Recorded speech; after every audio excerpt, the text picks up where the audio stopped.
Asia কাপের আগে নেদারল্যান্ডসের বিপক্ষে সিরিজ খেলবে বাংলাদেশ ক্রিকেট দল। যে স্কোয়াড নিয়ে এখন বড় সমস্যায় টিম ম্যানেজমেন্ট। ব্যাকআপ ওপেনারের ভাবনা আছে, মিডল অর্ডারে মিরাজের সঙ্গে আলোচনায় আছেন নুরুল হাসান সোহান। পেস ইউনিট নিয়ে চলছে চুলচেরা বিশ্লেষণ। সব মিলে নেদারল্যান্ডসের বিপক্ষে কেমন হতে পারে টাইগারদের স্কোয়াড, জানবো রিপোর্ট। এশিয়া কাপের বাকি আরও প্রায় 1.5 মাস।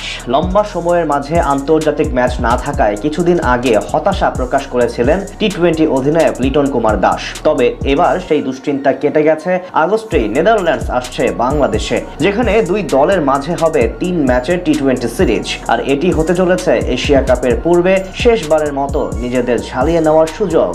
এদিকে ক্রিকেটারদের মতোই এই সিরিজটি বেশ গুরুত্বপূর্ণ নির্বাচক ও টিম ম্যানেজমেন্টের জন্য, কেননা আসর শুরুর আগে স্কোয়াড গঠন এবং সবাইকে পরীক্ষা নিরীক্ষা করার শেষ মঞ্চ হিসেবে দেখা হচ্ছে এই 3 ম্যাচকে। প্রতিপক্ষ নেদারল্যান্ডস হলেও সিরিজ নিয়ে বেশ serious head of coach Phil Simmons. তাই স্বাভাবিকভাবে প্রশ্ন উঠেছে, সিরিজে কেমন হতে পারে টাইগার 15 সদস্যের স্কোয়াড। শ্রীলঙ্কা এবং পাকিস্তানের বিপক্ষে সবশেষ 2 সিরিজে দাপুটে জয় পেলেও টাইগারদের চিন্তার অন্যতম বড় কারণ ব্যাকআপ ওপেনার। বর্তমানে জাতীয় দলের সংক্ষিপ্ত ফরম্যাটে অনেকটাই থিতু হয়ে গেছেন তানজিদ তামিম এবং পারভেজ হোসেন ইমন। তবে কোনো কারণে দুজনের একজন না থাকলে কি হবে সেটা নিয়ে দুশ্চিন্তায় আছে টিম ম্যানেজমেন্ট। ঘরোয়া লিগে দুর্দান্ত পারফরমেন্স করে দীর্ঘদিন পর সুযোগ পেয়েও কাজে লাগাতে পারেননি নাঈম শেখ। তাই নেদারল্যান্ডসের বিপক্ষে আপাতত সৌম্য সরকারকেই ব্যাকআপ হিসেবে দেখছেন অনেকেই। যদিও স্কোয়াডে বাড়তি একজন পেসার যোগ করা হলে তার সুযোগ পাওয়ার সম্ভাবনা খুবই ক্ষীণ।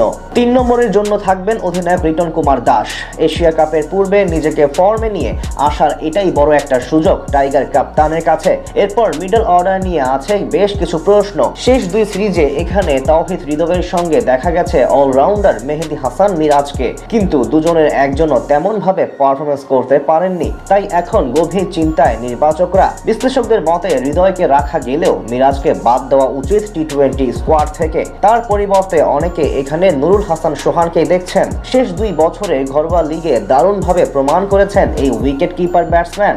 এদিকে 6 ও 7 নম্বর এখন অনেকটাই থিতু হয়ে গেছেন শামীম হোসেন পাটোয়ারি এবং জাকির আলী অনিক। দুজনই টি-20 দলে বেশ ধারাবাহিকভাবে পারফরমেন্স করে টিম ম্যানেজমেন্টের আস্থা অর্জন করে নিয়েছেন। তাই নেদারল্যান্ডসের বিপক্ষে তাদের উপর আস্থা রাখতে পারেন কোচ ফিল সিমন্স। স্পিন বিভাগের নেতৃত্বে থাকবেন ডেপুটি অধিনায়ক শেখ মাহাদি হাসান। বর্তমানে সংক্ষিপ্ত ফরম্যাটে বাংলাদেশের সবচেয়ে ধারাবাহিক বোলারও তিনি। মাহাদির সাথে আরও থাকতে পারেন বামহাতি নাসুম আহমেদ এবং লেগ স্পিনার রিশাদ হোসেন। 3 জনকে নিয়ে বলা চলে এক বৈচিত্র্যময় স্পিন অ্যাটাক গড়ে তুলবে নির্বাচকরা। পেস ইউনিটে মুস্তাফিজুর রহমান এবং তানজিম হাসান সাকিব অনেকটাই নিশ্চিত। তাদের সাথে অলরাউন্ডার হিসেবে সুযোগ পেতে পারেন মোহাম্মদ সাইফুদ্দিন এবং তাসকিন আহমেদকেও দেখা যেতে পারে, যেটা হলে সুযোগ পাবেন না সৌম্য সরকার।